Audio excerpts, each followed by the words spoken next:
Hello दोस्तों, नमस्कार। I hope आप बहुत अच्छे होंगे। आज एक नोटिफिकेशन है आईआईटी मद्रास की तरफ से।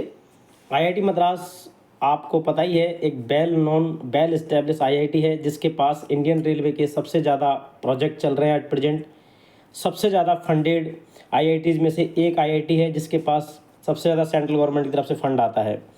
उसमें कुछ वैकेंसीज आई हैं जिसमें वेरियस नॉन टीचिंग वैकेंसी हैं, junior superintendent, junior technical officer level 12, assistant registrar, ये सब वैकेंसी हैं।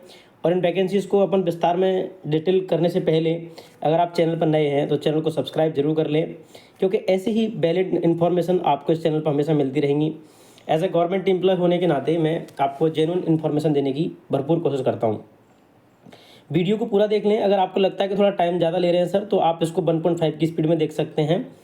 इसमें सिलेबस भी बताऊंगा मैं। सिलेबस की पीडीएफ भी मैंने डाउनलोड कर ली है। जो सिलेबस है मेरे पास एग्जाम पैटर्न का, वो भी डिस्कस करेंगे। तो चलिए वीडियो को स्टार्ट करते हैं।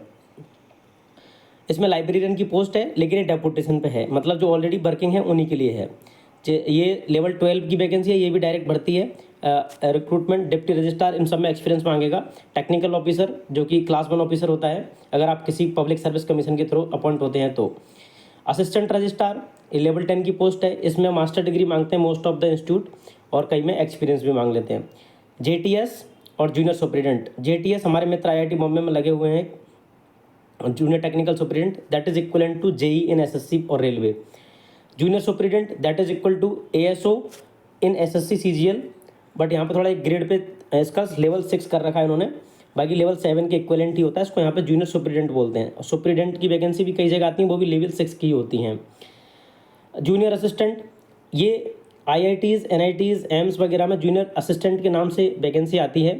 इसमें एक लेवल अपर होता है एलडीसी से, मतलब यूडीसी और एलडीसी के बीच का पोस्ट है जूनियर असिस्टेंट।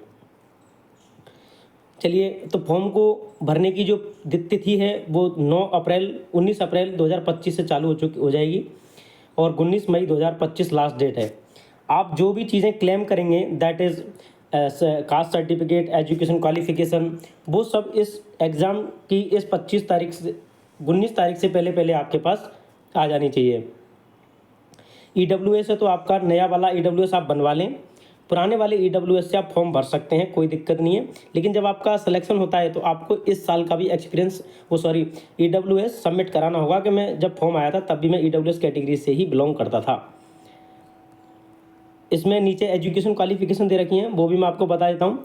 फॉर्म की फ़ीस जहाँ तक मैं जानता हूँ, मैंने पिछले अपने कैरियर की जब तैयारी करा था तो मैंने ऑलमोस्ट 200 के आसपास एग्ज़ाम दिए थे। उसमें मैं काफ़ी जगह सेलेक्ट हुआ। धीरे धीरे टाइम लगता है, स्टार्टिंग में अपन प्री भी पास नहीं कर पाते, धीरे धीरे। उनमें से ज़्यादातर का फॉर्म फीस ऑटोनॉमस बॉडीज़ होती हैं, नेशनल इंपॉर्टेंस के इंस्टीट्यूट होते हैं, उनमें 1000 के आसपास फीस होती है, 1500 होती है। जैसे आपने एम्स सीआरई का देखा होगा जिसमें 2400 रुपये फीस होती है। मोस्ट ऑफ द एम्स की वैकेंसी आती है उसमें 1000+ फीस होती है। यहाँ पे 500 रुपये फीस है आपकी, ठीक है। और इसके बाद अगले पेज पे अपन एजुकेशन क्वालिफिकेशन देख लेते हैं। पेपर होगा वो इंग्लिश में ही होगा, लेकिन आप अगर कोई इंटरव्यू पोस्ट है, जैसे डिप्टी रजिस्ट्रार की इंटरव्यू वाली पोस्ट है, ग्रुप ए वाली पोस्ट है, इंटरव्यू वाली पोस्ट होती हैं, उनमें आपका जो रहेगा, क्या बोलते हैं उसको, इंटरव्यू भी आपका बाइलिंगुअल आप एलिजिबल रहेंगे इंटरव्यू के लिए, ठीक है। तो ये डेपुटेशन पे है। चीफ सिक्योरिटी ऑफिसर, ये भी आपके मतलब की है नहीं। डिप्टी रजिस्ट्रार में भी एक्सपीरियंस मांगा, क्योंकि लेवल 12 की ज़्यादातर वैकेंसी जो सेंट्रल गवर्नमेंट, स्टेट गवर्नमेंट की आती हैं लेवल 10 की, वो डायरेक्ट भर्ती होती है। लेवल 10 से जैसे ही ऊपर जाते हैं तो मोस्ट ऑफ द वैकेंसीज में एक्सपीरियंस मांगेगा वो। टेक्निकल ऑफिसर क्लास 1 ऑफिसर की वैकेंसी होती है। ये आईआईटी है, इसलिए यहाँ पे गैजेटेड वाला आपको टाइटल नहीं मिलेगा, क्योंकि आईआईटी ऑटोनॉमस बॉडीज है, नेशनल इंपॉर्टेंस के इंस्टीट्यूट है, कोई कमीशन या किसी मिनिस्ट्री के अंडर नहीं है ये, ठीक है। मिनिस्ट्री के अंडर इनडायरेक्टली है, हायर एजुकेशन मिनिस्ट्री के अंडर। तो इसमें आपको ये जो 8 साल का एक्सपीरियंस मांगा है, और 5 साल का एक्सपीरियंस अगर मास्टर इन फिजियोथेरेपी में है तो।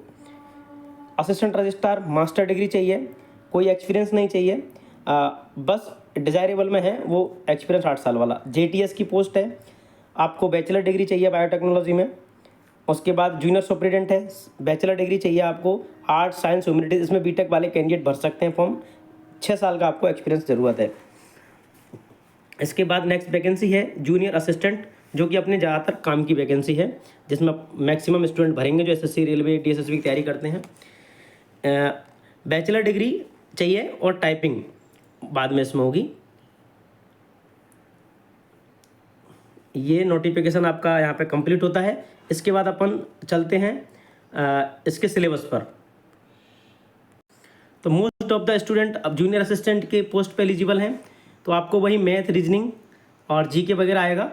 और उसके बाद आपका जो सेकंड स्टेज होगा, जिसको इन्होंने लेवल 2 के नाम से दिया है। बाकी अगर कोई कैंडिडेट जिन जिन पोस्टों पे एलिजिबल है उनका उन्होंने आईआईटी मद्रास की साइट पे आप डालना, IIT Madras recruitment non teaching 2025, तो वहाँ पे सारे लेवल्स के बारे में, सारी पोस्टों के बारे में बताया है इन्होंने। तो ये आपको लेवल 2 होगा। Level 2 means stage 2 tier 2। उसमें आपको लेटर राइटिंग, ऐसे प्रिसाइज, जो भी एसएससी में पूछा जाता है सीजीएल में, वही पैटर्न यहाँ पर रहेगा डिस्क्रिप्टिव का। स्किल टेस्ट में आपसे मोस्टली तो टाइपिंग ही पूछेंगे वो, और हो सके थोड़ा एमएस ऑफिस वर्ड में आपको चीज़ें एक्सेल में बनवा लें कुछ, जैसा भी मैं सुपरिटेंडेंट का देख के आया था तो एनआईटी दिल्ली में, तो वहाँ पे भी उन्होंने वही करवाया था। एग्जामिनेशन स्कीम आपकी जो लेवल 1 की जो बताई हुई है, उसमें टाइम आपका 2 घंटे रहेगा, 100 क्वेश्चन रहेंगे, उसका वेटेज रहेगा फाइनल मेरिट में 70%। और डिस्क्रिप्टिव जो पेपर है टियर 2 का, उसका वेटेज रहेगा आपका 30%, जिसमें 6 डिस्क्रिप्टिव के क्वेश्चन होंगे, 90 टाइमिंग होगा। तो इसमें आपको हो सकता है पावर पॉइंट पे आपसे पीपीटी बनवा ले और एमएस वर्ड में टाइपिंग करवा ले, और फिर से नोटिंग ड्राफ्टिंग का इन्होंने दिया नहीं है, इसलिए नोटिंग ड्राफ्टिंग का नहीं करवाएंगे आपसे। ये जूनियर असिस्टेंट का सिलेबस था। इसी प्रकार आप मेहनत करते रहें। चैनल पर अगर नए हैं तो चैनल को सब्सक्राइब कर लें और दोस्तों के साथ शेयर कर दें। ऐसी ही इंपॉर्टेंट वीडियो आपके लिए हमेशा मैं लाता रहूँगा, जो छोटी छोटी वैकेंसीज है और जो एसएससी, डीएसएसबी, रेलवे के एग्ज़ाम कोई फॉलो करती हैं, बस उनका वैकेंसी अलग से निकलता है। क्यों? कि वो नेशनल इंपॉर्टेंस के ऑटोनॉमस इंस्टीट्यूट है। ठीक है, तो best of luck for upcoming exam and thank you so much.